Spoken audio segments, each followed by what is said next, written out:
My name is Dorothy Hale. I am 70 years old, a widow, and for most of my life I worked as a seamstress. My hands once carried the weight of fabric, needles, and thread, shaping clothes that carried people through their weddings, their jobs, their children's graduations. I never thought those same hands would tremble as I turned the brass key to the front door of the summer house I built with every ounce of my savings. It was supposed to be my refuge, a modest place by the water, valued at $300,000. But to me, it was priceless. I wanted to rest there for a weekend, to breathe in the smell of pine and lake air. Instead, when I pushed the door open, I was met with the sound of laughter, music, and clinking glasses. The living room lights were blazing. Balloons and half-eaten platters crowded the dining table. My son-in-law, Victor, stood in the center wearing my late husband's old robe. Yes, the one I had carefully folded away in a cedar chest. He raised his glass and, seeing me in the doorway, his face twisted into something cruel. "Why is that old leech here? This house is ours now," he shouted. The words slammed against me harder than any storm I had ever weathered. Patricia, his mother, smirked at me as though she had been waiting for this performance. Monica, his sister, clapped her hands and laughed as though it were a show put on for her amusement. Even children ran around on the rugs I had bought decades earlier, their sticky fingers leaving stains on the upholstery. My daughter Emily stood frozen behind Victor.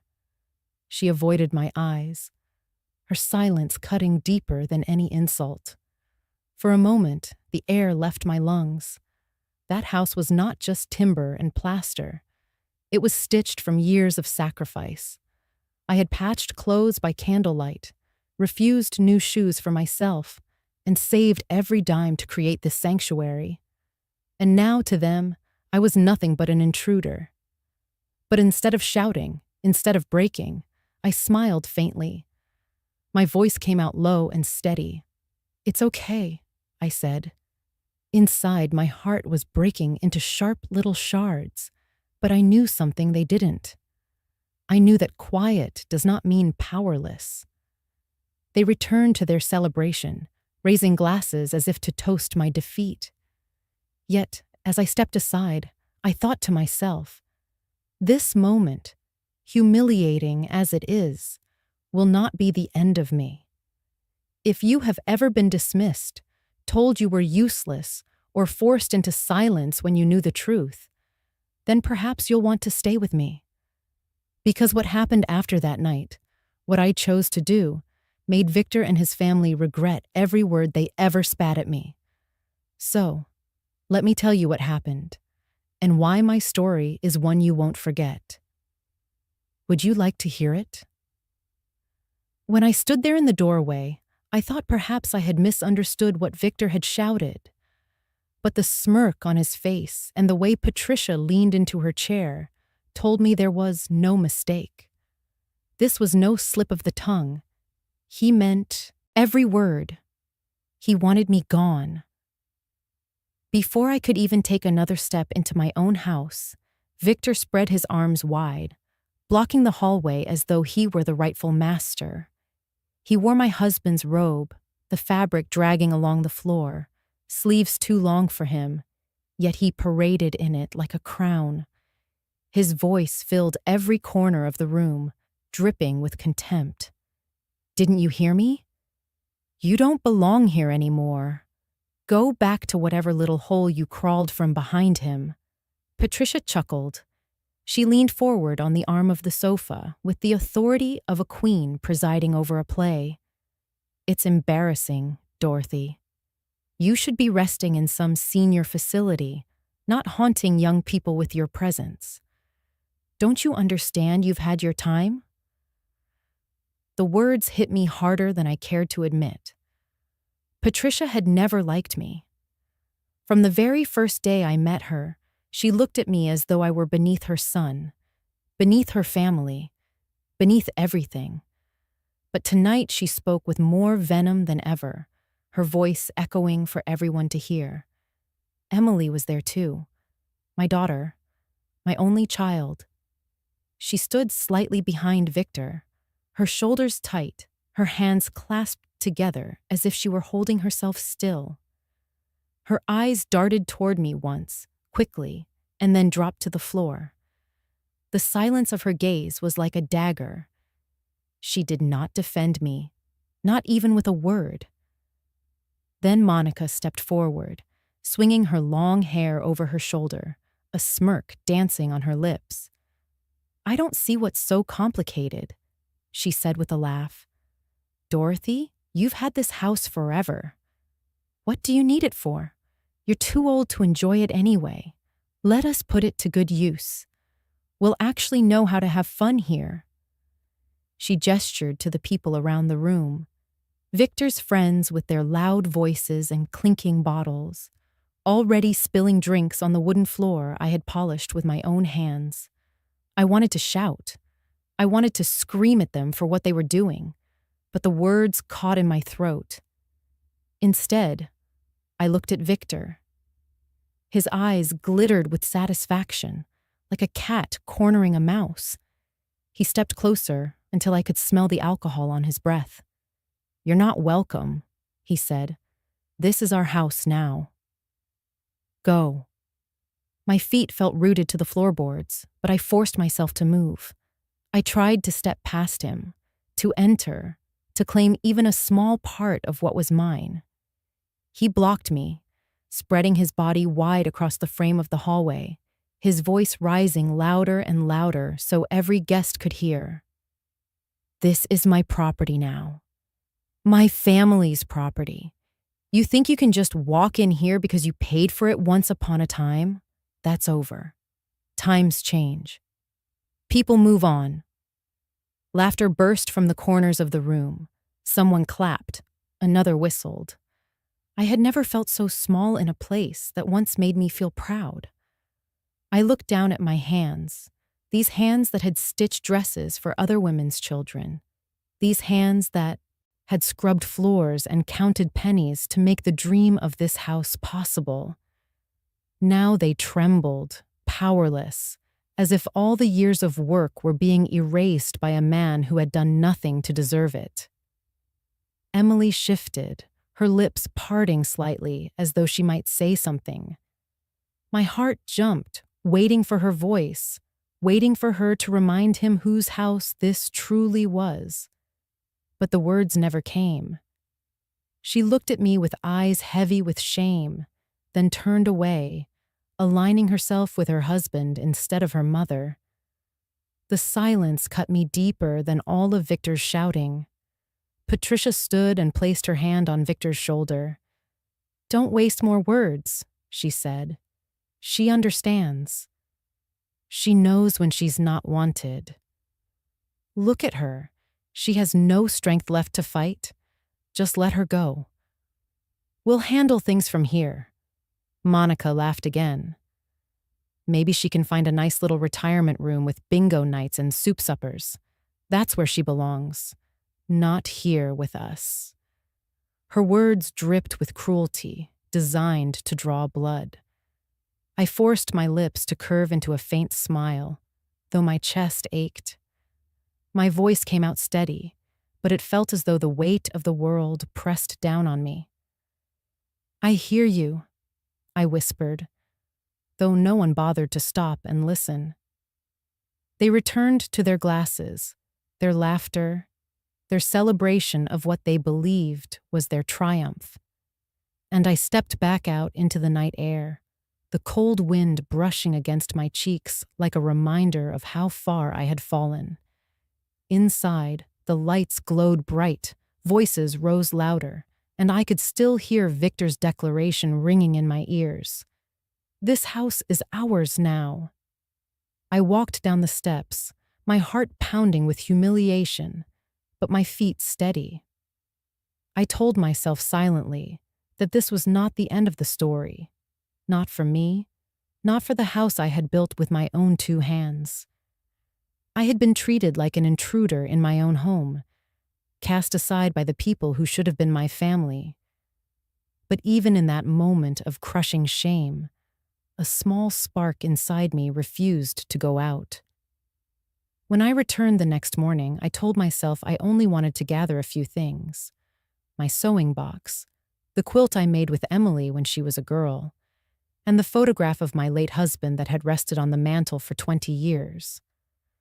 I knew I had to face them again, but I thought if I moved quietly, perhaps I could collect what mattered and slip away before the sting of their laughter reached me.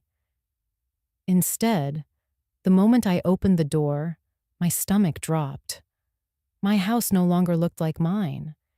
It looked like a carnival ground left behind after a storm. Plates and cups littered the floor, sticky with dried wine. Pizza boxes and crumpled paper towels were piled on the piano bench I had polished with lemon oil every spring. The smell of beer and fried food hung heavy in the air, a stranger's smell, and it suffocated me. I walked into the living room, hoping at least to find some corner untouched. But my eyes caught on the trash bags bulging near the fireplace. My heart clenched as I stepped closer. Inside the black plastic, I saw the familiar colors of my life. The handmade curtains that once fluttered by the window had been torn down, stuffed in with greasy paper plates. A stack of letters tied with ribbon, the ones my husband wrote to me during our first years of marriage, was bent and crushed, as though they were nothing more than old newspapers. I knelt, pulling them from the bag, brushing crumbs from the ink. My hands shook as though I were holding the last pieces of him. From down the hallway, I heard Patricia's voice, sharp and clear. "Oh, leave that junk, Dorothy. We thought you'd be relieved to have less clutter." That's what old folks always say, isn't it? They want things simplified. She walked into the room, holding a mug of coffee like she was mistress of the house. Her eyes flicked to the letters in my hand, and she smiled without warmth. "You should thank us. We're doing what you never had the courage to do, clearing out the past." Before I could respond, Monica appeared, dragging one of my old armchairs across the floor, scraping the wood I had cared for all those years. She dropped it with a thud and said, "This thing's ancient. We're taking it out back later. Maybe burn it for fun." Her laughter rang out, thin and cruel. I tried to breathe, to remind myself that no amount of cruelty could erase the truth that this house was mine. But then I looked toward the bedrooms, and the sight stopped me cold. The door to my room was wide open. 2 children lay sprawled on my bed, juice boxes balanced on their stomachs, crumbs scattered across the quilt I had sewn by hand. My chest tightened. That quilt had taken me a year to make. Each stitch was made in quiet nights, each square chosen carefully, representing moments of my life. And now it was nothing but a picnic blanket to them. One of the children, Victor's son, my grandson, looked up at me with wide eyes. His voice was light, innocent, yet it sliced through me. "Grandma, why don't you live in a nursing home like other grandmas? Isn't that where old people go?" He tilted his head, curious, not knowing the weight of his words. His question silenced the room more than Victor's shouting had done the night before. I froze, clutching the letters to my chest. Patricia smirked behind him, as if pleased the boy had said what she didn't have to. I wanted to answer him gently, to tell him I still had strength, that I still had worth. But the words caught. I could not humiliate him for asking, for he was only a child repeating what he heard at home. Instead, I smiled faintly and said, "Not all grandmothers need to live in nursing homes." My voice trembled. I wasn't sure if he understood, or if he even cared. for he turned back to his juice box and the cartoons playing on a tablet propped against my pillow. Victor entered then, his steps heavy, his presence commanding the room. He looked around at the mess without shame. "See how lively it feels now?" he said, stretching his arms as though to display the ruin. Before, this place felt like a museum. Quiet, dusty, boring. Now it has life, energy, real family energy. He glanced at me, his grin sharp. "You should be grateful. We're giving this house a new purpose." My mouth opened, but no sound came. I turned slowly, letting my eyes take in what had become of my sanctuary. The rugs were stained. The mantel was bare. The air smelled of strangers. And everywhere I looked, something precious was gone or broken. My husband's pipe stand was missing. The porcelain figurine I bought on my first anniversary was shattered in a trash bag. The silence that once felt peaceful in this house had been replaced with noise, the kind that doesn't warm a place, but invades it. Patricia crossed her arms, standing beside Victor. "You see, Dorothy, you've held on too long. You didn't notice how the world moved past you. Let go. It's time to step aside." My heart screamed to argue, to tell them I was still here, still strong, still capable, but my lips only pressed together. I thought of all the nights I had sat by that fireplace sewing clothes to pay for Emily's school. I thought of my husband's hands as he laid the final brick on the porch steps. I thought of Emily, laughing as a girl, running down the hallway that was now filled with other people's voices, and the pain was almost unbearable. I stood quietly, clutching the bundle of letters, and walked toward the door. Behind me, I heard Monica whisper, "See? She knows it's over." Their laughter swelled again, following me out like a chorus. As I stepped into the daylight, my eyes burned. I pressed the letters tighter to my chest, vowing silently that I would not let them erase me, not from my home, not from my life. I did not know how yet, but I knew one thing for certain. They had gone too far, and in time, they would come to understand the cost of pushing me aside. As I left the house behind me, clutching those letters like fragile lifelines, my mind drifted backward, uninvited. Memories surfaced, thick and vivid, as though the walls themselves were whispering their history. I could almost see myself 25 years younger, standing on that very patch of land with Emily still small enough to hold my hand. It had been a raw lot back then, nothing but dirt, weeds, and the echo of possibility. My husband had been gone barely a year, and every night the silence of widowhood pressed down like a heavy quilt. I could have given up. I could have let the world swallow me in grief. But instead, I pulled out my sewing machine, took every extra job I could, and began saving for this dream. Each dollar tucked into an envelope felt like defiance, a whisper to myself that I was not finished yet. Customers came and went, bringing torn hems, ripped sleeves, wedding gowns that needed delicate adjustments. I sewed until my fingers blistered, until my eyesight blurred. I told Emily, still so young, that every stitch was a brick in the home we would one day build. She would giggle at my words, tracing patterns in the fabric scraps that littered the floor. I used to press a kiss to her forehead and say, "One day, sweetheart, you'll run barefoot across our porch, and you'll know every piece of it came from us." When I had saved enough, I met with an architect. He was a kind man with salt and pepper hair who listened more than he spoke. I told him I wanted something simple, strong, nothing too grand. I wanted sunlight to pour into the kitchen where I could bake bread on Sunday mornings. I wanted a wide porch where Emily could sit and read on warm evenings.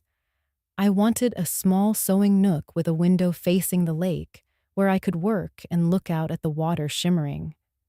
He smiled and sketched quickly, his pencil bringing to life the lines I had carried in my heart for years. The day construction began, Emily and I stood at the edge of the property, watching men pour concrete and raise beams. Her small hand squeezed mine so tightly. "This will be ours?" she asked, her eyes wide with wonder. I nodded, fighting back tears. "Yes, darling. Ours." Each week we came back to watch the progress. The frame rose like a skeleton against the sky, then walls enclosed it, then a roof. Emily danced in the sawdust, pretending the unfinished rooms were castles. I remember the smell of fresh wood, the echo of hammers, the thrill of knowing my sacrifices were taking shape in the world. When the house was finished, it was more than just shelter. It was proof. Proof that I had survived the loss of my husband. Proof that I could stand on my own feet. Proof that hard work could create beauty out of grief. The first night we slept there, Emily curled beside me, the sound of crickets humming outside the window. She whispered, "Mama, it feels like Daddy's still here somehow." And I held her close, feeling the truth in her words. This house was not just lumber and nails. It was love stitched into every corner. Years passed, and the house became the stage of our lives. I remember baking Emily's birthday cakes in the kitchen, her laughter ringing through the hallways. I remember her graduations, her first heartbreak, the nights she sat on the porch telling me her secrets while the stars blinked above us. Every room held a memory. The sewing nook became my sanctuary, where I created dresses for brides and uniforms for school children, the sound of the machine humming like a heartbeat. Even when times were hard, the house gave me strength. During the winters when money was thin, I sold quilts to pay the heating bill, but the walls kept us warm. When Emily moved away to college, I walked through the quiet halls, each echo reminding me of the girl who once chased dust motes in the sunlight. When she married Victor, I gave her the master bedroom for their honeymoon week, the air filled with flowers and music. I told myself this house would always be a refuge for her, a place where she could come home no matter what storms she faced in life. Now, standing outside after the humiliation of the last days, those memories pressed against me like an ache. The sight of Victor strutting around in my husband's robe was not just disrespectful, it was theft of everything that house represented. To them, it was just property, a prize to snatch and devour. To me, it was a story written in wood and stone, a history of survival and devotion. They could throw my curtains in trash bags and spill wine on the rugs, but they could never erase what had been lived within those walls. I thought of my husband again, his laugh, the way he would come home smelling of soap and sawdust. He had dreamed of building us a place like this before death stole him from me.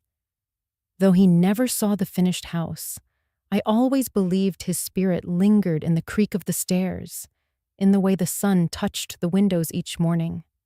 That belief had carried me through lonely years. And seeing strangers trample on it now, seeing my own daughter stand silent as though none of it mattered, tore something deep inside me.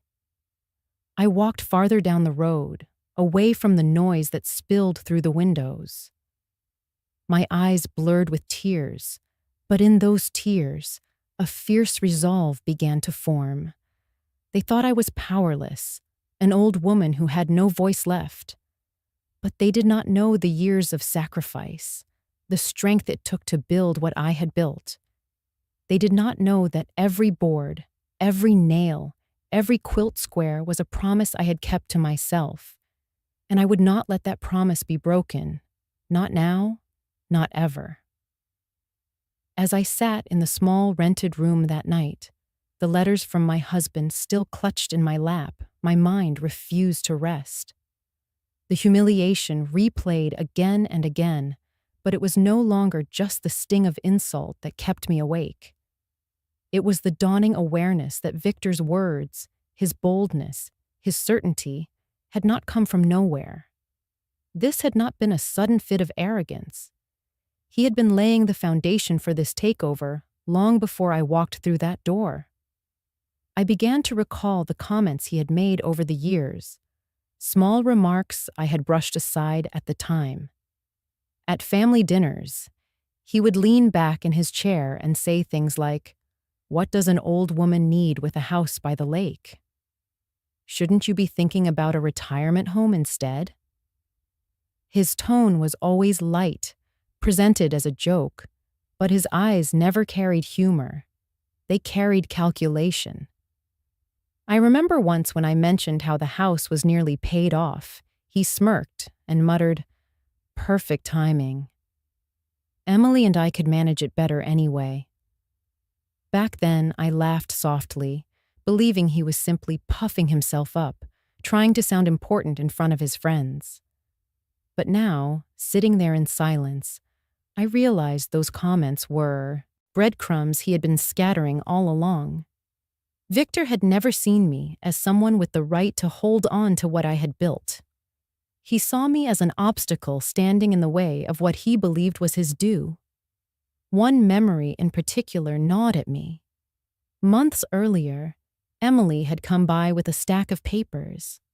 She said they were routine forms for managing household expenses, and that Victor thought it would make things easier if she could help keep track of bills. I had skimmed them without much thought, trusting my daughter, though my chest tightened when I saw my name listed beside hers.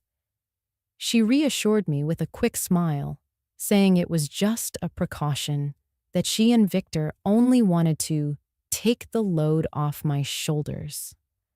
Against my better judgment, I signed. At the time, I thought it harmless, a small step to make Emily's life easier. But now the memory made me cold. I rose from the bed and paced the room, the creaky floorboards groaning under my feet. The realization was sinking deeper, turning my humiliation into something sharper. Victor had been waiting for me to stumble, to seem frail, to give him the excuse he needed.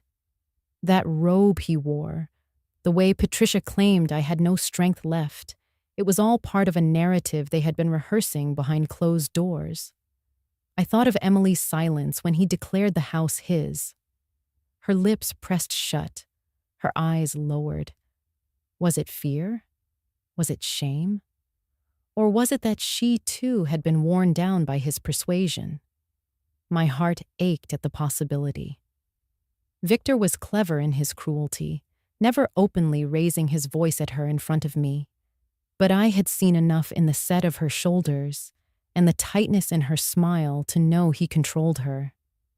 And now, with the weight of debt from his failed business ventures pressing on them, he must have convinced her that my house was their salvation.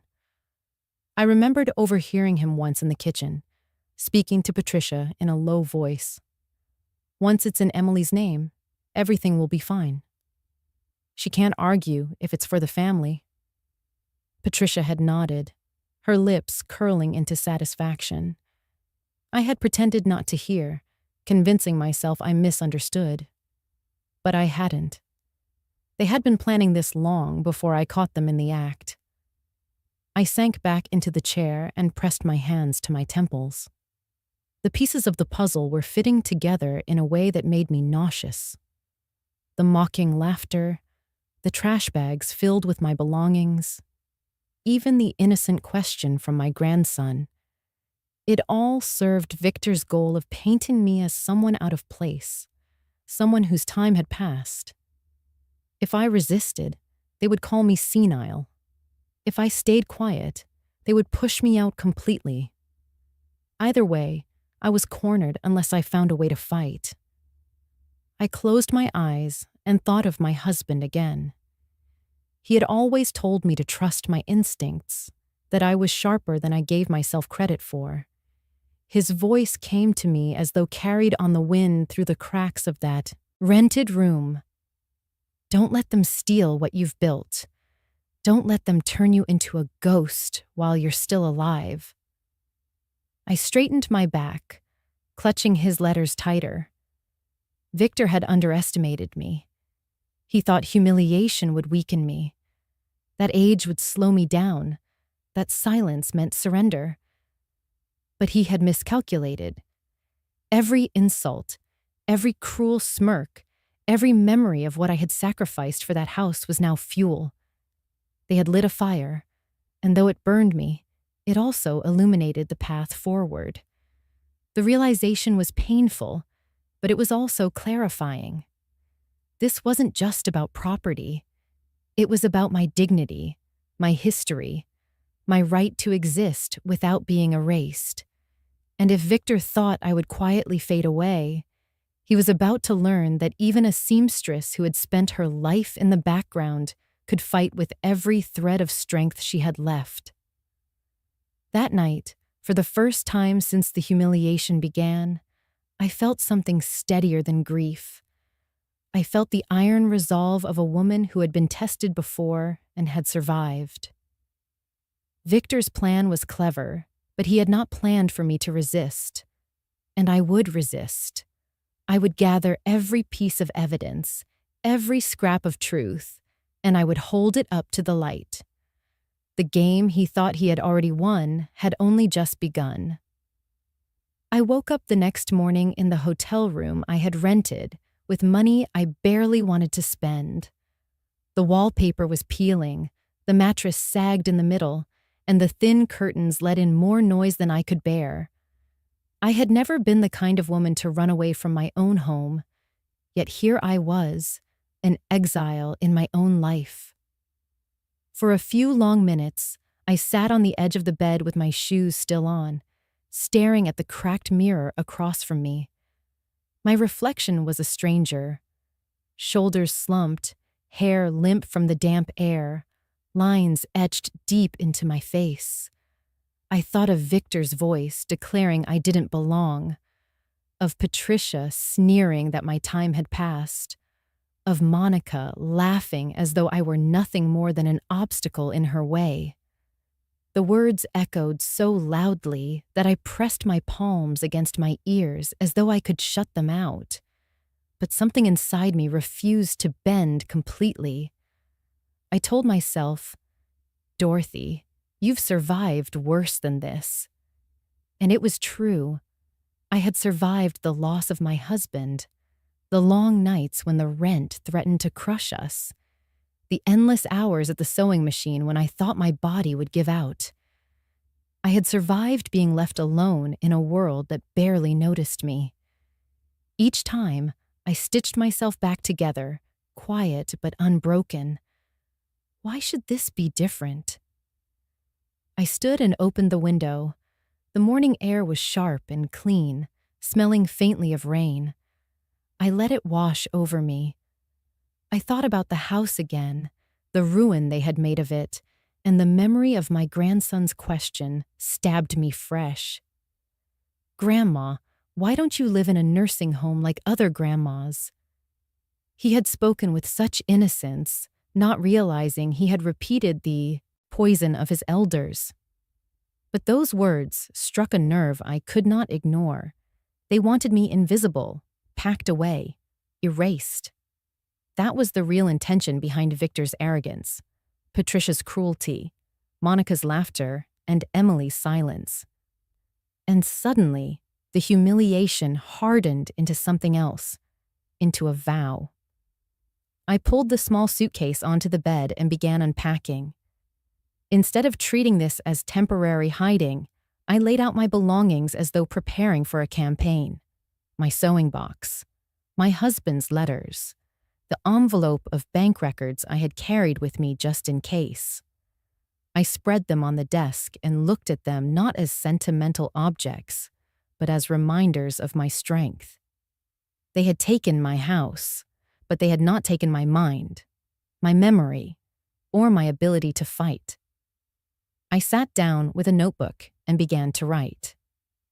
I wrote down every remark Victor had ever made about the house, every time Patricia suggested I should step aside, every uneasy glance Emily had given me when handing me papers I hadn't read closely enough.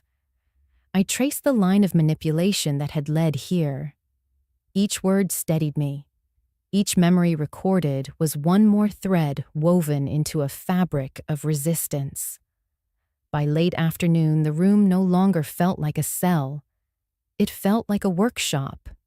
The dull light of the lamp illuminated my notes, and the shadows on the wall reminded me of evenings long ago when I worked late into the night, patching dresses for women who could not afford new ones.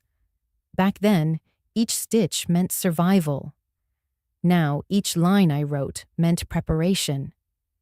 I whispered to myself, "They think I'm weak because I smiled and walked away. They think silence means surrender, but they don't know me." The more I said it, the more real it became. I thought again of my daughter. Emily had been my pride, my partner, my joy. I had raised her to believe in kindness, in hard work, in loyalty. Yet when Victor raised his voice, she had lowered hers. When Patricia mocked me, she had not defended me. Her silence was the sharpest betrayal. Still, I could not erase the image of her as a child, laughing in the sawdust of the unfinished house. That memory gave me both pain and fuel. If she could not speak for me, then I would speak for myself. The hotel room grew quiet. Outside, the city hummed, unaware of the old woman sitting at a cheap desk, vowing to reclaim her dignity. But in that silence, I felt something stir. I felt the first ember of defiance flicker into flame. I pressed my hand against the table, steadying myself, and thought of the words my husband once told me. "When people push you into a corner, Dorothy, you either break or you rise. And I know you. You rise." I lifted the envelope of bank statements. The numbers weren't much compared to the value of the house, but they were enough to remind me that I was not destitute. I had means, I had allies, and I had memory. Victor had built his scheme on arrogance and assumption, but I had built my life on patience and persistence. I knew which foundation would last longer. That night, I lay on the sagging mattress, but I did not feel crushed. For the first time since walking into my ruined home, I felt something close to clarity. They had humiliated me, yes. They had stripped me of pride, yes. But in trying to erase me, they had made one grave mistake. They had reminded me exactly who I was. I closed my eyes and let a small smile touch my lips. Tomorrow would not be about retreat. Tomorrow would be about the first step back toward my house, back toward justice, back toward the dignity they had tried to bury. They thought I would fade quietly into the background. They were wrong. The following evening, when the sun had dipped low enough to cast long shadows across the lake, I returned to the summer house. I told myself it was only to see the place from the outside, to remind myself that it still stood, still belonged to me despite the laughter that had echoed through its walls. But as I reached the porch, the sound of voices inside was quieter than before. Most of the guests had gone. Only a faint murmur carried through the windows, mixed with the faint hum of a television.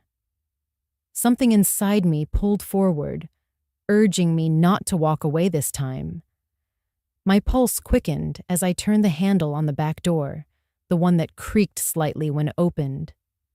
To my relief, they had left it unlocked. I slipped in as quietly as I could, the scent of spilled beer and smoke still heavy in the air.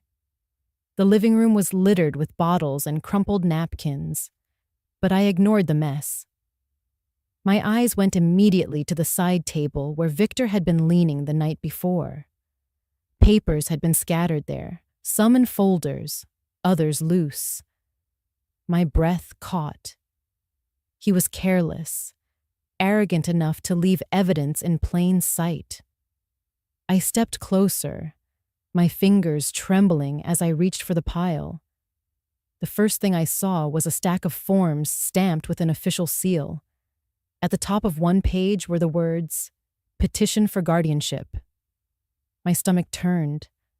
I read further, the words swimming before my eyes. Victor had filed documents claiming that I was no longer of sound mind, that I was incapable of managing my own affairs. His petition asked that Emily, my daughter, be granted guardianship. And of course, tucked in parentheses beneath her name, it stated that her husband would assist in financial matters. I gripped the edge of the table, trying to steady myself. My own daughter's name on a document designed to strip me of control over my life. I scanned through the details. Victor had written that I was forgetful, that I left bills unpaid, that I had misplaced important documents. Lies. All of it. I paid every bill on time. I balanced my checkbook every month. I kept records so meticulous that even the bank clerks had once joked I should work there myself. To see these lies in black and white was like being struck in the chest. I forced myself to keep reading. The petition requested not only guardianship, but also the transfer of property management to Emily, which in practice meant Victor. My summer house, my savings, everything I had worked for would be under his control if a judge believed this paperwork. He had even attached what looked like a doctor's note, though the signature was smudged and unfamiliar.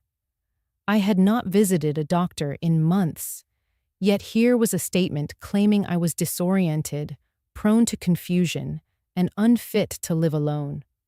For a long moment, I couldn't breathe. The humiliation of being shouted at in my own living room was nothing compared to this. This was not just insult. This was erasure. He had planned to make me legally invisible, to take the house and every dollar I had under the guise of protection. My knees weakened, and I sank into the chair beside the table. The papers shook in my hands, rustling loudly in the silence of the room. I thought of Emily again, her silence when he shouted, her downcast eyes, the quick way she had once slid those household forms in front of me. Was this what she had been too afraid to admit? Did she know exactly what he was doing, or had he tricked her too?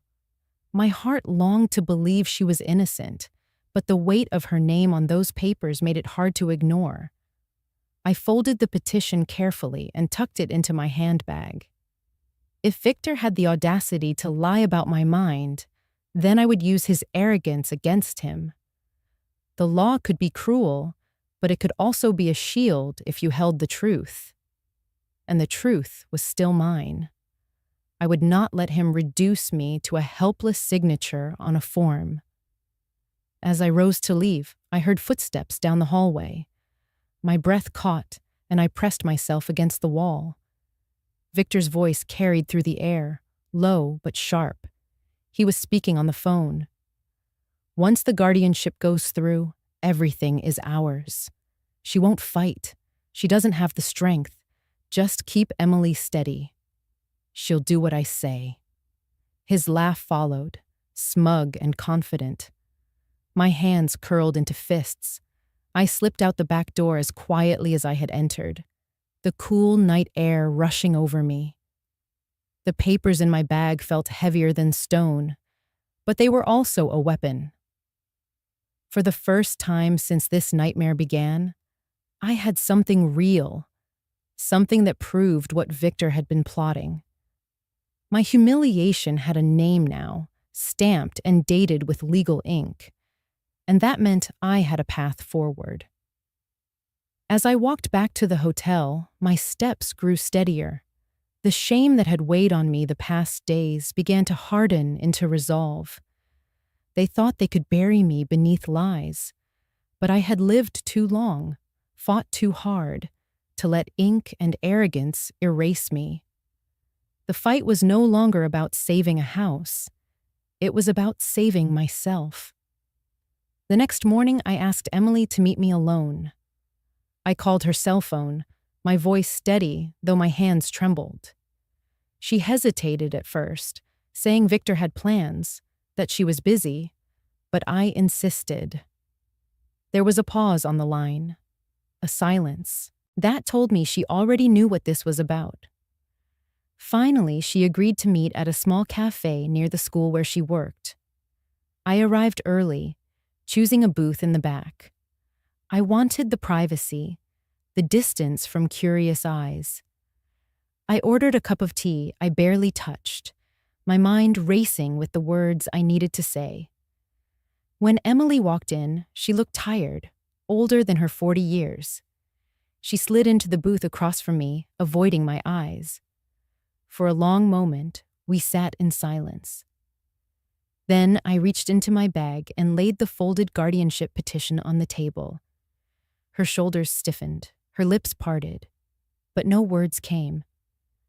I watched her face closely, hoping for shock, for outrage, for denial.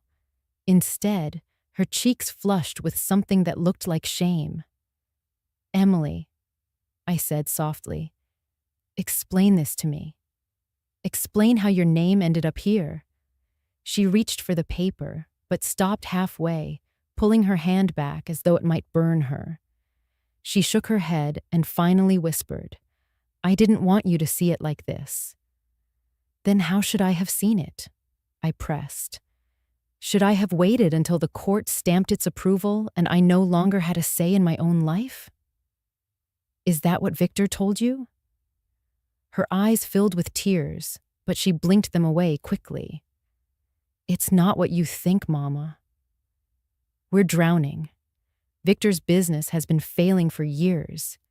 He's tried everything, but the debts keep piling up. The creditors are circling us. He said if we could secure the guardianship, if the house transferred to me, it would give us breathing room. We could refinance, maybe sell it if necessary. It was supposed to save us." Her voice cracked, and she pressed her hands together tightly. I stared at her, unable to believe the words I was hearing. "Save you?" I said slowly. "By destroying me? By declaring me incompetent and stealing the home your father and I built with our bare hands?" She flinched, but she did not deny it. I didn't know what else to do. Victor. He's under so much pressure. He said this was the only way. I told myself it was temporary, that once things settled, we could fix it. I shook my head, my throat tightening. Temporary? Emily, once those papers go through, nothing is temporary. Do you understand? I become a shadow in my own life. Every decision, every dollar, every place I can live will be controlled by you and your husband. Do you see what that means? Her eyes filled again, and this time a tear slid down her cheek. I know. I know it's wrong. But I felt trapped. He talks to me like there's no other option. He says if I don't go along with it, the whole family will fall apart. I thought if I stayed quiet, maybe it would hurt less. Her confession pierced me deeper than the petition itself. My daughter, the girl I had raised with such hope, had been worn down to silence by a man's desperation. I wanted to reach across the table and hold her hand, but I couldn't. Not yet. "Emily," I said, "silence is not protection. It's consent. Every time you stay quiet, you hand him another piece of me. Do you understand what you've done?" She lowered her head, tears dripping onto her lap. "I was scared, Mama. I thought maybe you wouldn't fight, that you'd let it happen quietly. I didn't want to see you shamed in court. I didn't want to face it. I leaned forward, my voice sharp but trembling. I have faced worse than courtrooms, Emily. I have faced the grave. I have faced nights alone with nothing but thread to keep food on the table. Do not tell me I cannot face this. The shame is not mine. It belongs to Victor and to anyone who helps him. She sobbed quietly, shoulders shaking, and I let the silence stretch. For the first time, I saw clearly how much of her had been swallowed by his control.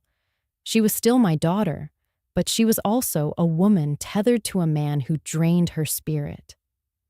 The cafe around us buzzed with the sound of dishes clattering and people laughing, but it felt far away. In that booth, it was only us, mother and daughter, bound by love and torn by betrayal. Finally, she whispered, "What are you going to do?" I folded the petition again and slid it back into my bag. "What I must," I said simply. "I will not vanish because he demands it. I will not surrender what I have built. And you, Emily, you must decide which side you stand on. Your silence has already wounded me, but it will not break me. I need you to see that before it's too late."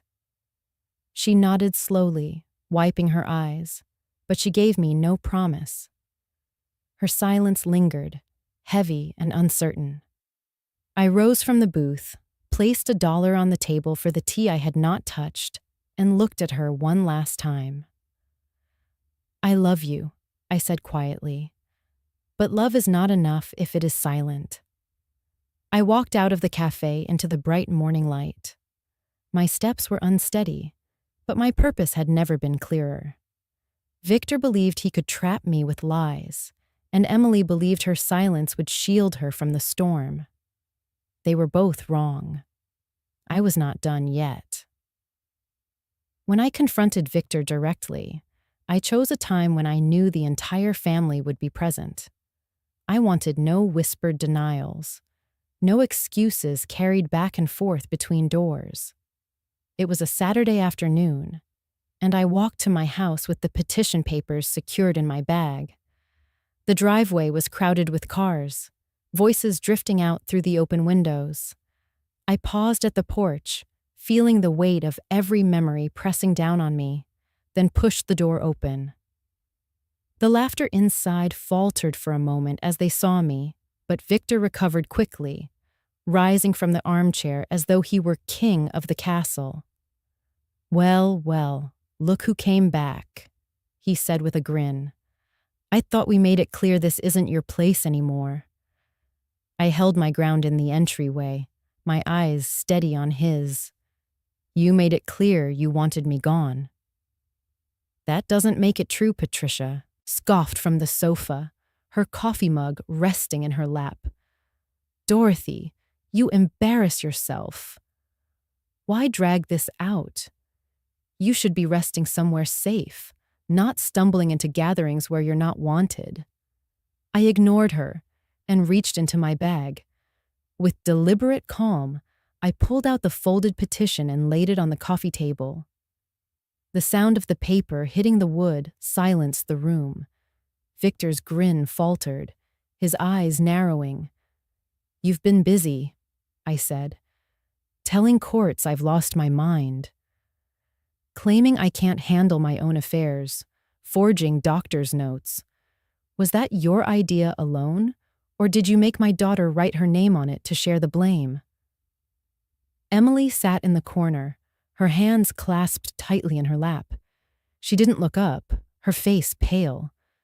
Monica, however, leaned forward eagerly, her smile wide. "So what if he did? Maybe it's for the best. You should thank him for looking out for you." My voice rose sharper than I intended. "Looking out for me? By turning me into a ward of my own child? By stripping me of the home I built stitch by stitch, brick by brick?" I turned back to Victor. "You've taken arrogance to a new height." "And you've miscalculated." Victor walked toward me slowly, his posture loose, but his eyes hard. You think anyone will believe you over me? You're an old woman with shaky hands and no one left to back you up.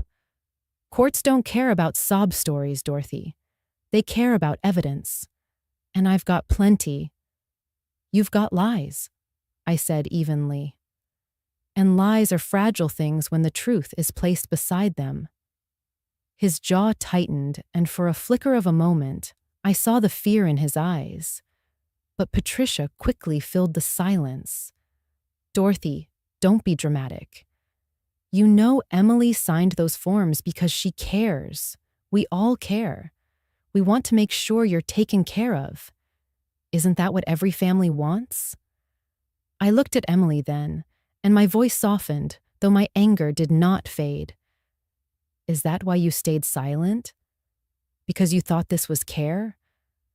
Her eyes brimmed with tears, but she still said nothing. Victor laughed suddenly, the sound harsh. See? She knows I'm right. She knows you're not fit to keep going like this. Why don't you do us all a favor and stop fighting? Sign the papers and we'll make this easier. I stepped closer to him, close enough to smell the bitterness of whiskey on his breath. No, I said firmly. You will not erase me. You will not take what does not belong to you. And if you think your forged documents and your threats will hold up, you're a fool. His expression twisted, but before he could respond, a new voice entered the room. From the doorway, a man in a dark suit walked in, carrying a briefcase. He was not expected by them, but I had arranged for his visit. John Mercer, an attorney with years of experience, stepped calmly into the room. "Afternoon," he said, his tone professional yet cold. "I'm here on behalf of Mrs. Hale. I understand there are documents circulating that suggest she is incompetent. I would like to see those." Victor's face drained of color, though he quickly masked it with bluster. "Who the hell are you? You can't just barge in here." Mercer placed his briefcase on the table beside the petition. "I can, and I did. Because I've already contacted the clerk's office, and I know exactly what you've filed. Fraud, forgery, coercion, none of it will stand." He turned his gaze directly to Victor. "You've exposed yourself more than you realize." Patricia sputtered. "This is outrageous. Dorothy doesn't know what she's doing, and now she's dragging strangers into family matters?" Mercer's eyes were steady. "This is no longer just a family matter. It's criminal. And if you push this further, you will not just lose the house you're trying to steal, you will face charges." The room fell into uneasy silence. Monica muttered something under her breath and retreated toward the kitchen. Emily sat motionless, her eyes glistening with unshed tears. Victor stood rigid, fury etched into every line of his face. But I felt, for the first time in days, the ground firm beneath my feet. I was no longer alone. I lifted my chin, looking at Victor without fear. "You wanted me weak. You wanted me gone. But I am still here, and I will fight you with every breath I have left." Victor slammed his fist on the table, rattling the cups and scattering a few of the loose papers. "You'll regret this," he spat. But his voice cracked slightly, betraying the confidence he tried to project. Mercer calmly gathered the petition and tucked it into his briefcase. "I'll be in touch soon," he said. Then he turned to me and nodded. "You've done the right thing, Mrs. Hale. We'll make sure of it." As we walked out together, I felt the heat of their stares burning into my back. But I also felt a steadiness I had not known since the moment Victor first shouted me out of my own home. They thought they had silenced me. They thought age had made me fragile. But I was not fragile. I was sharpened, honed by every hardship I had ever endured, and I was ready for the fight ahead. The day after Mercer's visit, I knew I needed more than just his legal guidance. I needed proof that I was not the fragile, confused woman Victor wanted the world to believe I was. Evidence could not only expose his lies, but also remind me that my life was still intact, that I had order where he claimed I had chaos. So I made my way downtown to the bank, a place I had not visited in months. The lobby smelled faintly of polished wood and ink, the way it always had, and behind the counter stood a familiar figure I had known for decades. Dorothy? Samuel Brooks looked up from his paperwork, his lined face breaking into a smile. He was 2 years older than me, retired once, but drawn back into part-time work at the bank to keep himself occupied. Well, I'll be. It's been too long I felt something unclench inside me at the sight of him. Samuel was not just a banker, he was an old friend, one of the few left from the years when my husband was alive. We had shared dinners once, our families gathering around the same table, laughter echoing through the house. Time and loss had thinned those gatherings, but his loyalty had never faded. "I need your help, Sam," I said, my voice steadier than I felt. "And I don't just mean advice. I need you as a witness." He frowned slightly, motioning me to a quieter desk in the corner. "Tell me what's happened." I laid out the story, each piece of humiliation, each detail of Victor's plan, the petition with Emily's name attached, the forgery of the doctor's note. Samuel listened without interruption, his brow furrowed deeper with every word. When I finished, his hands were clasped tightly, the knuckles white. "That man," he said finally, his voice low. I knew he had pride, but I didn't realize he had rot in his bones. "And Emily," he shook his head but stopped himself. "You don't have to explain further." "What do you need from me?" "I need proof," I answered. "Proof that I am competent, that I have managed my own affairs, that I am not the helpless figure they want to paint. I've kept my savings here, my records. I know you can show the court I've balanced everything properly, and I need you to stand with me when the time comes." Samuel nodded without hesitation. "Dorothy, you've always been sharper than most people half your age. If Victor thinks he can claim otherwise, he's about to get a surprise. Come with me." He led me to the office where client records were kept. Together we reviewed my account, every deposit, every withdrawal, each careful notation I had made. The numbers told a story, one I had nearly forgotten. Over the years, I had saved more than I realized, little by little, until the balance had reached $118,000. I stared at the figure, blinking back tears. For so long I had told myself I was scraping by. But here was proof that all those sacrifices had accumulated into something solid. "Sam," I whispered, "I didn't know it was this much." He smiled softly. "You've always been careful. This isn't luck, it's discipline.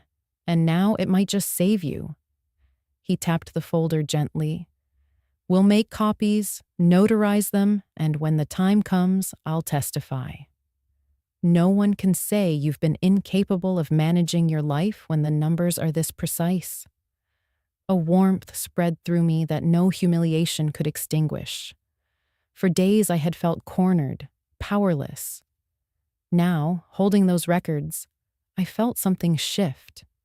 These papers were not just numbers. They were the quiet testament of my resilience, the ledger of every night I stayed up sewing to pay bills, every time I skipped new shoes so Emily could have her school supplies. They were proof that I had not wasted my life, that I had built stability from scraps. I looked at Samuel then, and my voice caught in my throat. "You've given me back more than numbers. You've given me ground to stand on. He reached across the desk and patted my hand. Dorothy, you've stood on your own ground all along. You just forgot to look down. We sat in silence for a moment, two old friends surrounded by the hum of the bank, the sound of pens scratching and drawers sliding open and shut. For the first time since this nightmare began, I felt less alone. There was someone who remembered me not as an obstacle, not as a burden, but as a woman capable and dignified. When I left the bank, the folder of documents pressed against my chest. The sun seemed brighter, the air crisper.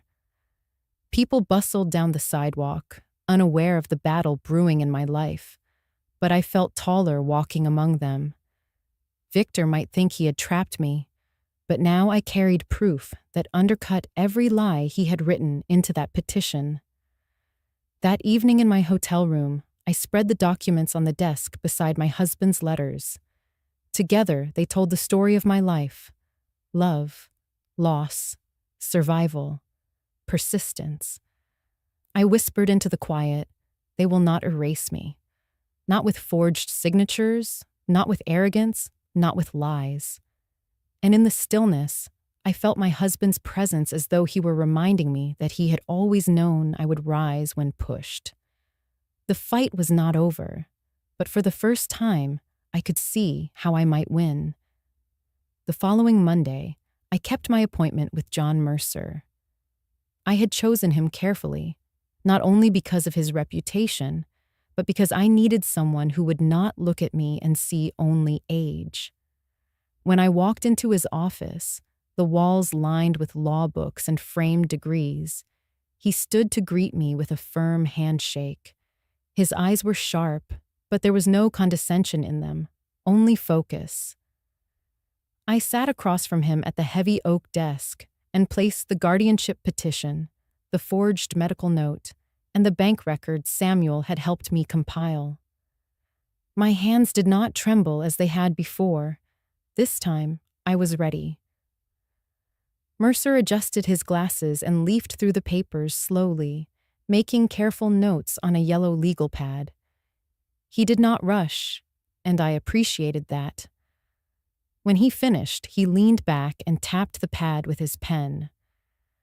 "Mrs. Hale, you are in a stronger position than you think. What your son-in-law has attempted here is not only morally repugnant, but also legally reckless. Guardianship petitions require strong evidence. His lies about unpaid bills are easy to disprove with these bank records. And this medical note," he held it up with 2 fingers, "is clearly fabricated. I will have it examined by a handwriting expert. It won't hold up for a second." His confidence steadied me. "So what do we do?" I asked. He smiled faintly. "We counterattack. We file a response that challenges every claim. We gather affidavits from people who can speak to your competence: neighbors, friends, Samuel from the bank. Then we move beyond defense. We look at his actions for what they are: fraud, forgery, coercion. These are not small matters. A judge will not look kindly on a man who manipulates his wife into signing away her mother's rights." The word manipulation echoed in the room, and I thought of Emily, her silence at the cafe, the way her shoulders sagged under the weight of Victor's control. I swallowed hard. "And Emily?" She signed. "Her name is on the petition. What will happen to her?" Mercer's expression softened. "If she cooperates with us, explains the pressure she was under, the court will likely see her as a victim rather than an accomplice. But if she continues to stand with him, she will be held accountable too." I nodded slowly. The ache in my chest returned, but I pushed it aside. My daughter had made her choices. Now I had to make mine. Mercer continued, his tone crisp. "I also took the liberty of running a background check on Victor Lane. He's been in small claims court twice for unpaid debts. Once, a former employee sued him for back wages. Settled quietly, but the record remains. There's a pattern of dishonesty. It strengthens our case. I felt a small surge of satisfaction. Victor had built his arrogance on the belief that his lies would never catch up with him. Now, piece by piece, the facade was cracking. I want to fight this with everything I have, I told Mercer. Not just for me, but because he cannot be allowed to do this to anyone else. He nodded firmly. Then we will. But you must be prepared.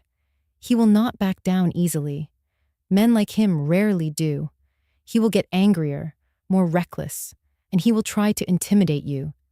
You must stay calm and let the process work. I met his eyes without flinching. I've lived through worse storms. I won't break now. We spent the next 2 hours drafting my formal response. Mercer asked questions about my daily life, my routines, the way I managed bills and appointments.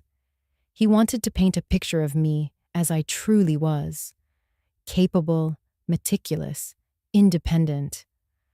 I answered carefully, offering details about how I kept my checkbook balanced, how I paid utilities on time, how I even volunteered occasionally at the local library. Each fact was another stitch in the fabric of my defense. Before I left, Mercer handed me a folder with copies of everything we had prepared. "Keep this safe," he said. "And remember, you are not alone anymore. Victor may think he's clever, but arrogance blinds men like him. We will use that against him." I walked out of the office into the cool evening air, the folder pressed to my chest. For the first time since Victor had called me an old leech, I felt not only defended, but armed. The fight was no longer one-sided. I had allies, strategy, and truth on my side. That night in my hotel room, I spread the documents out on the bed. My husband's letters lay beside them, a reminder of the man who had believed in me long before any of this began. I traced my fingers over his handwriting and whispered, "I'm fighting, love. I'm fighting with everything you taught me." I thought of Victor's face when Mercer had walked into the room, the way his bluster had faltered for just a second. It would not be the last time his mask slipped. The courtroom would strip him of the power he thought was permanent. As I gathered the papers back into the folder, I felt a strange calm settle over me. This was no longer just about defending my home. It was about reclaiming my dignity. Victor had tried to make me invisible, but soon, very soon, he would learn that I was not a woman to be erased. The morning the officers arrived at the summer house, the air was sharp with the smell of pine and lake water. I stood at the end of the gravel drive with Mercer by my side, the official court order tucked neatly into his briefcase. My heart pounded, but not from fear. For the first time in weeks, I felt the ground beneath me as mine again. 2 patrol cars pulled up, their blue lights flashing silently, and neighbors began to gather along the roadside. Word had spread quickly. People wanted to see what would happen to the man who had so loudly declared the house his own. Victor appeared on the porch before the officers even reached the steps. He wore my husband's robe again, though it now hung loosely on him, the belt dragging across the wood. His face was flushed, his voice rising before anyone had spoken. "You can't just barge in here. This is private property, my property." He shouted so loudly that Patricia came rushing behind him, clutching her shawl, Monica trailing with her arms folded and her mouth twisted in disdain. Emily stood in the background, pale and silent as ever. One of the officers, calm and steady, stepped forward and handed Victor the papers. "Mr. Lane, You and your guests are hereby ordered to vacate this property immediately. Ownership remains with Mrs. Hale, and any attempt to obstruct this process will result in arrest." Victor's laugh was bitter and loud. "Arrest me? For what? For protecting what's mine." He waved his arms at the house, at the furniture, at the stained rugs and broken mementos. "She's senile. She doesn't even know what year it is. Ask anyone. This house belongs to my wife now, and that means it belongs to me." Mercer stepped forward, his voice sharp. "You've lied long enough. The court has seen through your petition, your forged doctor's note, and your false claims. This is over, Mr. Lane." The murmurs from the crowd swelled. Neighbors who had lived alongside me for decades whispered to each other, pointing at Victor, their eyes filled with judgment. One woman called out, "We've known Dorothy for 30 years. She's sharper than you'll ever be." Another man added, "Shame on you, Victor. Taking advantage of your own mother-in-law." Patricia's face reddened. She tried to shout them down, insisting I was too old to care for myself, but her words were drowned by the crowd's disgust. Monica, usually quick with her laughter, stood frozen, shifting uncomfortably under the weight of so many eyes. Victor's fury grew. He turned to Emily, grabbing her arm. "Say something. Tell them this house is ours. Tell them she can't manage on her own." His voice cracked with desperation. Emily's lips parted, but no sound came. Her eyes darted to me, wide and glistening. For a heartbeat, I thought she might finally speak the truth. But her silence held, heavy as a stone. Victor cursed under his breath and pushed her aside. The officers moved closer, their presence firm. "You have 10 minutes to gather your belongings and leave," one said. "Do not make this more difficult for yourself." Victor paced back and forth on the porch, his fists clenching, his face contorted. He looked out at the neighbors, at the crowd that had once been indifferent, but was now united in judgment. Their eyes cut into him sharper than any blade. For all his arrogance, Victor thrived on respect, or at least the illusion of it. Now that illusion was being torn apart before everyone he knew. I stood still, my hands folded in front of me, letting the silence of my presence do what words could not. The robe he wore looked pitiful now, not powerful. His performance of ownership crumbled under the weight of reality. Finally, with a growl, he stormed inside. Patricia followed, muttering curses under her breath, and Monica trailed with her eyes downcast. Through the open door, I could hear them throwing clothes into bags, slamming drawers, their fury echoing in the walls that had once held my peace. When they emerged again, their arms loaded with belongings, the crowd fell silent, watching. Victor tried to hold his head high, but his steps were hurried, his face pale beneath the flush of anger. Patricia avoided every eye, her shoulders hunched. Monica carried nothing at all, just followed them down the steps, her usual smirk erased. The officers escorted them to their cars, reminding them that any further interference would have consequences. As they pulled out of the driveway, the crowd erupted in low murmurs again, some shaking their heads, others patting my shoulder. One man said softly, "You deserved better than this, Dorothy." We all knew something was wrong. I nodded in thanks but kept my gaze fixed on the porch. For weeks, that house had been filled with laughter that wasn't mine, voices that weren't welcome. Now, as the door stood open and the sound of their cars faded down the road, the silence returned. It was not the silence of humiliation this time. It was the silence of reclamation. Mercer placed a steady hand on my arm. It's yours again. They can't touch it now. I stepped slowly onto the porch, feeling the wood beneath my feet, as though it were greeting me. The mess inside still waited to be cleaned. The stains still marked the rugs. The curtains were gone. But none of that mattered. The house had endured, and so had I. As I stood there, the neighbors gathered closer, some offering words of support, others simply watching in quiet solidarity. Their presence mattered more than I could say. They had witnessed my humiliation, and now they had witnessed the truth.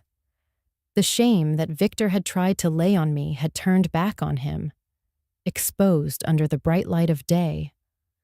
I looked at them all, my voice steady, though my heart beat quickly. Thank you for standing here with me. Sometimes silence gives power to the wrong people. Today, your voices gave me mine back. They nodded, some with tears in their eyes, and slowly the crowd dispersed. The officers left, the patrol cars rolling away until only Mercer and I remained. He closed his briefcase with a click, his expression resolute. This is only the beginning. The court will finish what started here today, but the tide has turned. I glanced back at the doorway, at the rooms that still smelled of smoke and wine, and felt a strange mix of sorrow and relief. They had tried to strip me of dignity, of history, of home. But I was still standing, and the house still stood with me. That evening, after the officers and neighbors had gone and the house was finally quiet, Emily came back. She didn't knock. She stood in the doorway, her arms folded tightly across her chest, her eyes swollen from crying. For a long while, neither of us spoke. The air between us was heavy, carrying every word we had left unsaid over the years. She finally stepped inside, closing the door gently behind her, and when she spoke, her voice was small, almost childlike. Mama, I'm sorry. I stayed seated at the kitchen table, my hands resting on the wood scarred from years of family meals. I looked at her and felt the familiar ache, the same ache that had lived inside me since the day I saw her stand silent while Victor declared the house his. Sorry doesn't undo what was done, Emily, I said softly. You let them strip me of my dignity. You let them call me useless in my own home, and you stood there without a word. Her lip trembled. She sat across from me, her fingers twisting the hem of her blouse. I was scared. Victor. He controls everything, every decision, every dollar. He said if I didn't support him, if I didn't stay quiet, he'd walk away and take our son with him. I thought I was protecting my family. I closed my eyes for a moment, letting her words sink in. When I opened them again, I shook my head. Silence is not protection, Emily. Silence is surrender. Every time you said nothing, you gave him more power. You didn't just fail to protect me, you failed to protect yourself. Her tears spilled freely now. I know. I see it. Watching him today, hearing the neighbors call him out, seeing the police hand him that order. I realized what I've been part of, and I hated myself for it. Mama, please believe me. I never wanted to hurt you. I reached into the drawer beside me and pulled out something I had kept for decades, wrapped in a piece of linen. I unfolded it slowly, revealing a delicate dress. The fabric was faded but still strong, the stitching neat and precise. Emily gasped when she saw it. You kept that? I nodded. I made this for your high school graduation. Do you remember? You told me you wanted to look like everyone else, and we didn't have the money to buy the fancy dresses your classmates wore. So I worked every night for weeks, stitching until my fingers ached, just so you could stand proud that day. Emily touched the dress reverently, her tears dripping onto the fabric. I remember. I felt beautiful. You gave me that. I looked at her steadily. I gave you more than a dress, Emily. I gave you strength, a reminder that you didn't need to be like everyone else, that you had worth, no matter what. But somewhere along the way, you forgot that. You let a man's fear and greed drown your voice. And when you stopped speaking, you lost sight of who you are. She buried her face in her hands, her shoulders shaking. I don't know how to fix it. I don't know how to undo what I've allowed. I let out a long breath. Some things can't be undone. You can't erase the silence, and you can't erase the way you turned from me when I needed you most. I can forgive you for being afraid, but forgiveness doesn't erase the damage. You will have to live with what you allowed. Her eyes lifted to mine, filled with pain. Are you saying you can't forgive me? I hesitated, then answered carefully. I'm saying forgiveness isn't magic. It doesn't erase choices. I love you because you're my daughter, but love without truth is just weakness. I won't pretend nothing happened. You stood on the wrong side, Emily, and it broke something between us that may never be whole again. She reached across the table, her hand hovering over mine, but I didn't move. I let her sit there in her grief, knowing that this was a lesson words alone could not teach. She had to feel the weight of her silence. She had to understand what it cost. For a long while, the only sound in the house was her quiet sobbing. I let the stillness settle, because sometimes silence carried more truth than any speech. Finally, I spoke again, my voice calm but firm. You need to find your own strength now, Emily. Not Victor's, not mine. Yours. If you don't, you'll spend your life swallowed by other people's voices. She nodded slowly, wiping her face with trembling hands. I'll try. I don't want to be that woman anymore.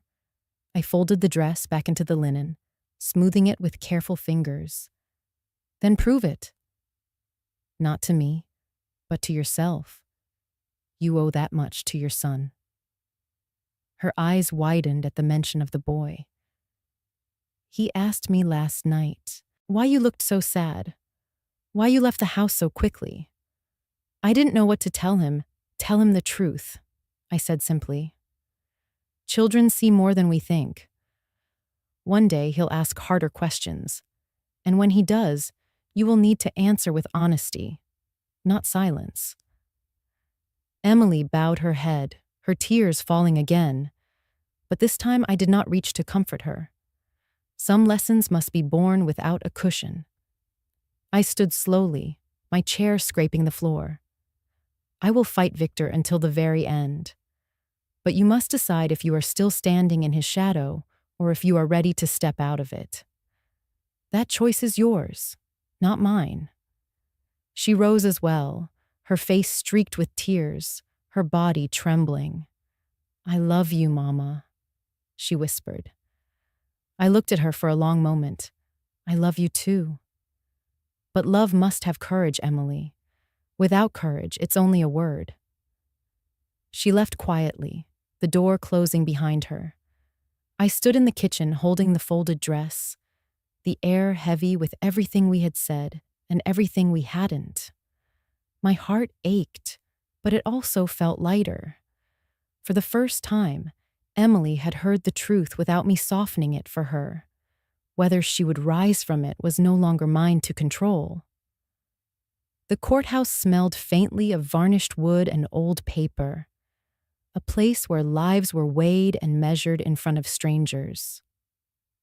I sat at the long table beside Mercer, my hands folded neatly, my back straight. I refused to appear fragile. Across the aisle, Victor leaned back in his chair with a smug grin, Patricia at his side, Monica whispering in his ear. Emily sat a row behind them, her eyes downcast, unable to meet mine. The room hummed with anticipation. Neighbors had come, curious onlookers who had witnessed the humiliation at the house, and now wanted to see the end of it. When the judge entered, everyone rose. He was a tall man with silver hair and eyes that had seen too many lies. He adjusted his glasses and nodded for us to sit. "We are here today to hear the petition concerning the guardianship of Mrs. Dorothy Hale," he said. His voice carried weight, heavy but calm. Victor's lawyer, a man with a slick suit and a voice like oil, rose first. He spoke of my supposed decline, painting me as a frail woman prone to confusion, incapable of handling bills or remembering daily tasks. He gestured at Victor and Emily, claiming they had only wanted to protect me. Each word was polished, rehearsed, dripping with false concern. I sat still, letting him spin his story, knowing my turn would come. When Mercer stood, the air in the courtroom shifted. He began with the bank records, presenting Samuel's affidavit and testimony. Samuel took the stand, his voice firm as he described my meticulous record-keeping, my monthly visits, the way I balanced my accounts down to the penny. The lawyer tried to shake him, suggesting he might be biased because we were friends. Samuel only smiled. "I would be proud to call Dorothy my friend," he said, "but these numbers don't lie. She has managed her affairs better than most people half her age." Next came the forged doctor's note. Mercer produced evidence from a handwriting expert who testified that the signature was not from any licensed physician in the county. The courtroom murmured at that, and I saw Victor's jaw tighten. Patricia shifted uncomfortably in her seat, and Monica crossed her arms, her smirk faltering. Finally, Mercer asked me to take the stand. I walked slowly but steadily, every step deliberate. When I swore to tell the truth, my voice did not waver. Mercer asked me simple questions at first: how I paid my bills, how I kept track of appointments, what I did each day. I answered with clarity, speaking of my sewing projects, my volunteer work at the library, the way I still baked bread on Sundays. The judge listened carefully, his eyes narrowing slightly, as if testing the strength of my words. Then Mercer asked, "Mrs. Hale, can you tell the court what this house means to you?" I took a deep breath. It is not just a house. It is the proof of my life's work. After my husband died, I raised my daughter alone. I sewed clothes by lamplight, saved every dollar, and built that house with my own 2 hands and my determination. Every board, every nail, carries the weight of sacrifice and love. To have it stolen from me by lies is not just theft of property. It is theft of dignity, of history, of the right to be seen as the woman I am. Silence filled the courtroom. I could feel eyes on me, some filled with pity, others with admiration. The opposing lawyer rose for cross-examination. He tried to fluster me, asking if I ever forgot where I placed my keys, if I ever felt tired, if I sometimes needed help carrying groceries. I looked him in the eye and answered calmly, "Yes, I sometimes misplace my keys. Yes, I sometimes feel tired. I am 70 years old. But none of that makes me incapable. It makes me." Human laughter rippled softly through the room, quickly hushed by the judge, but I saw the point had landed. Then something unexpected happened. As I stepped down from the stand, my grandson, sitting quietly beside Emily, raised his hand. The judge, surprised, allowed him to speak. The boy's voice was small but carried in the hush. "Dad," he said, turning to Victor, "why did you say lies to take Grandma's house? Why did you tell people she was sick when she isn't?" The room froze. Victor's face drained of color. Patricia gasped, and Monica muttered angrily, trying to shush the child, but the damage was done. Everyone in the courtroom had heard the pure, unfiltered truth from the mouth of a child. The judge cleared his throat, his gaze sharp. "That will be enough," he said, though his expression revealed he had heard exactly what he needed to. Mercer delivered his closing with quiet conviction. This case is not about protecting an old woman. It is about exposing a man who would rather forge papers and manipulate silence than respect the dignity of the woman who gave his wife life. Mrs. Hale is not incompetent. She is resilient, and no court should allow her to be erased. The judge leaned forward, his voice firm. The petition for guardianship is denied. Full rights remain with Mrs. Hale. Furthermore, this court will consider additional proceedings concerning fraud and forgery. He struck his gavel once, the sound echoing like thunder. The courtroom erupted in murmurs. I sat down, my body shaking but my spirit steady. Victor stood frozen, his face twisted with rage, while Patricia whispered furiously in his ear. Monica scowled, her eyes darting toward the door. Emily sat pale and trembling, her son clinging to her hand. I did not look at Victor again. I only stared at the judge, then at Mercer, who nodded to me with quiet pride. The fight was not finished, but the truth had spoken, and the walls Victor had built around his lies were beginning to crumble. When the gavel fell and the courtroom emptied, I thought I would feel only triumph. But as the days passed, the victory tasted bittersweet. The house was mine again, legally beyond question, yet the cost of keeping it had left cracks I knew would never quite mend. I returned to the summer house with Mercer's papers in my bag, and the silence inside greeted me like an old friend. The air was heavy with the scent of dust and spilled wine, reminders of what had been done, but it was mine again. I walked from room to room, touching the walls, the door frames, the corners where my life had unfolded. For the first time in weeks, I let myself exhale. The first thing I did was call a locksmith. New locks, new keys, and cameras installed above the doors. I wanted no trace of Victor's arrogance left, no chance he could walk in as if he belonged. As the locksmith worked, I sat on the porch and watched the lake shimmer. My neighbors stopped by, some with kind words, others with casseroles and pies. They told me how proud they were, how they had seen me stand strong. I smiled and thanked them, though my heart remained heavy. Support from the community mattered, but it did not erase the fracture in my family. One evening, a letter arrived. The envelope was plain, the handwriting familiar. It was from Emily. My hands shook as I opened it, not knowing if I wanted to hear her words. She wrote that she was sorry, that she had been blinded by fear, that she hoped one day I could forgive her. She said she missed me, that her son asked about me every night, and that she wished she could turn back time. I read every line twice, my chest aching. But when I reached the end, I folded the letter slowly, then tore it down the middle.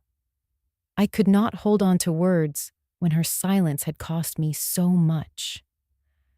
Love, I had learned, was not enough without courage. I sat alone that night with the remnants of the letter on the table beside me. I opened my jewelry box, pulling out my wedding band, the gold worn thin from years of use. Next to it lay the old tin of needles and thread, relics of a life I had stitched together piece by piece. I held them both in my hands, feeling the weight of memory and the strength it represented. These small objects told my story better than any letter. They reminded me that I had built, endured, and survived on my own. I thought of what should become of the house after me.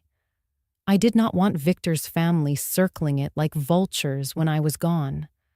So I called Mercer and asked him to help me rewrite my will. We sat in his office the next day, and I told him plainly that the summer house would not pass to Emily, nor to her husband, nor even to my grandson. Instead, I wanted it donated to a local charity that provided safe housing for widows. Let the house continue as a sanctuary, not as a prize to be fought over. Mercer nodded, his pen scratching across the paper, his face calm but respectful. When the documents were signed, I felt a strange lightness, as though a weight had lifted from my chest. My home, my sacrifice, my proof of survival. It would serve women like me long after I was gone. That thought comforted me more than anything else could. Nights grew quieter after that. I would sit on the porch with a cup of tea, watching the lake catch the moonlight, and I let myself breathe without fear. Sometimes loneliness pressed close, and sometimes I wept for the daughter I had lost, not through death, but through choices. Yet even through the grief, I felt the steady pulse of dignity. They had tried to erase me, but I was still here, living, deciding, leaving my mark on my own terms. One evening, I lit a single candle and placed it on the mantel where my husband's photograph once stood. I whispered to him, as I had many times in the quiet of the night. I did it. I stood my ground. I did not let them take me. I imagined his smile, the warmth of his hand on mine, and I felt at peace. The summer house would never be the same as it had been when Emily was small and laughter filled the rooms. But it did not need to be. It was enough that it stood, and that I stood with it. In the stillness of those evenings, with the house secured and the will rewritten, I found not just victory, but freedom. I had chosen dignity over despair, and that choice was mine alone.